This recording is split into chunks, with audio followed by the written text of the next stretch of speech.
Okay, I'm going to do this. I'm going to see if it works. Oh, that would have been a better idea. It's fine. Some of you have asked me this question. How do I get started? And it's been a rough year, so I'm going to try to help you out. But come to class if you can. So here's an example. There's two versions. There's A and B. So it doesn't matter which one you do. The first two problems are the same. The last one differs. And the last one, in my opinion, is not bad at all. So let's talk about the first one real quick. Oops. So it says graph by hand. All this stuff. Yeah? What I'm hoping you're noticing, let's do blue. This graph is for number 2. Yeah? So for this one, you're going to graph by hand. So some type of hand drawing. So I don't want a Desmos graph, right? I could type that into Desmos and pop it out. Like, I get it. I want to see, don't want Desmos here.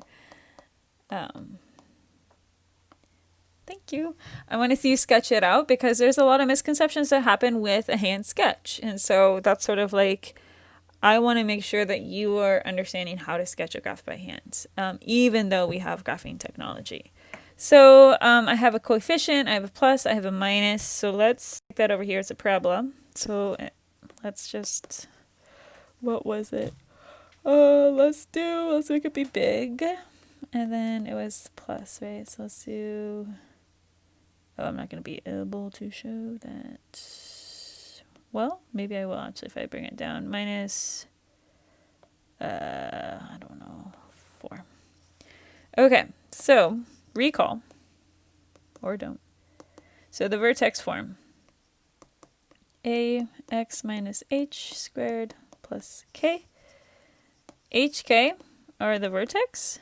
So, right, that's the top of the bottom. And then this is the leading coefficient out here. Coefficient. Okay, so I'm going to first graph my vertex. So my vertex is -3, -4. Why is it -3? Why is it -3? Why is it -3? Why did I forget the square? Why is it -3? If it's plus, it's negative. Yeah? So you would plot that first, and I'm going to treat this 1, 2, 3, and then it goes down to 4. So that's my vertex. Yeah? Okay. So my parent graph, a regular parent graph, goes from the origin up like this. And it goes up 1, 1, and then 2, 4. Yeah, stuff like that. So here, if I have this very lovely coefficient out front, that means that my initial velocity is steeper, right? So it's going to be like a skinnier parabola. Well, it's kind of skinny. The other thing you can do is make a table. So I want to show that real quick. If you wanted to make a table, x, y, I like to put my vertex in the middle because that is going to be my axis of symmetry. Let me sketch that real quick for you. Okay, so whatever happens on one side happens on the other side.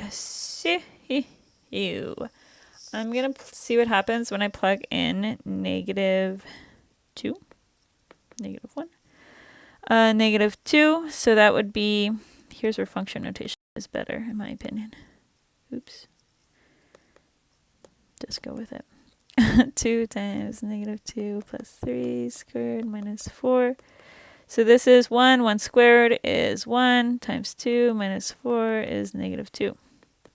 So that means that at -4, I also have -2. And so I go here, I go here. So that is going to be that steep jump going up 2. All right, and then my last one, let's plug in -1. I wish I wouldn't have used so much space. It's too late for that now, Miss. Oops, I need my pen back. So I'm going to use function notation again. 2 times -1 plus 3 squared minus 4. This is 2, right? 2 times 2 is 4. 2 times 4 is 8. 8 minus 4 is 4. So that's 4. So that would reason that negative 5 is also positive 4. Wait, did I? Yeah. So 2, 4 is up here. So same thing, I would mirror it across my axis of symmetry. I'm going to use, oops, my highlighter to make this happen. Choo. It's steep. It's skinny because I'm increasing the growth factor. And then my vertex has been moved over and down as I see in the 3 and the 4. And then the 2 makes it skinny like that. That's how you would hand graph. So this is for number 1, for example. Make a table. Just see what happens. Don't give me a Desmos graph, right? I want it to be sketched out. I want to see your work. I want to feel a connection to your learning because I'm a computer teacher now. Okay. The next thing is the graph. Okay, so this is from our book. This is towards the end. So all of these would be graph, or like you would find the exact equation the same. So here's what happens is that this is a quadratic, right? Quadratic. This is abs-val. This is cubic. This is radical. This is radical.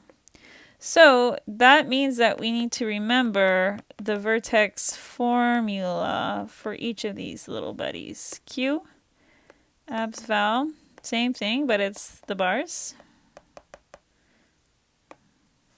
I'll put this one down here. A x minus h cubed though now, right? And then radical, I'll put it over here. Why not? Right? So I have all the same traits. I just literally have like different grouping symbols or different power. So the one that you see in your quest looks like this. So all I really want to do right now is say that the vertex or the locator point is your HK. Because I don't really want to. And then the other thing that you're given, let me get, I don't know, I guess yellow, is a pass-through point. Yeah? So that's going to be your X and your Y.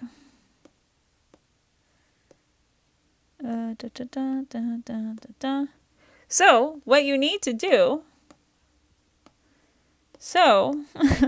you, the math student, need, because I'm asking you, to solve for A.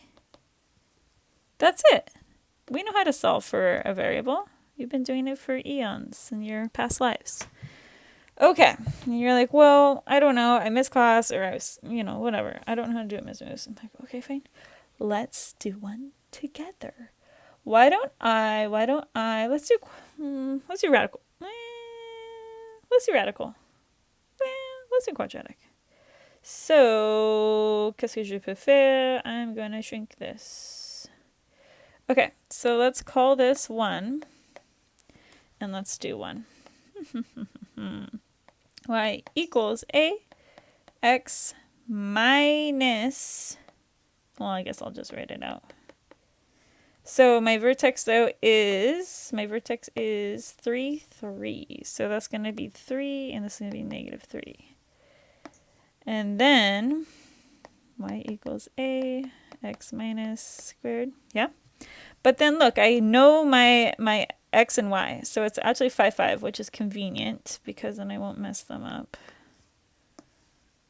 But sometimes that happens. Let's keep the color consistent for those who enjoy that.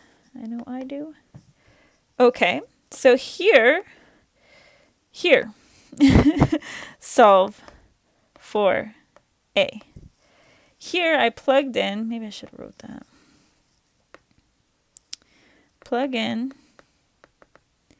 X and Y. And this was the vertex over here. Plug in vertex or locator point. I'll write that over here. It's been a while. Vertex is the locator point.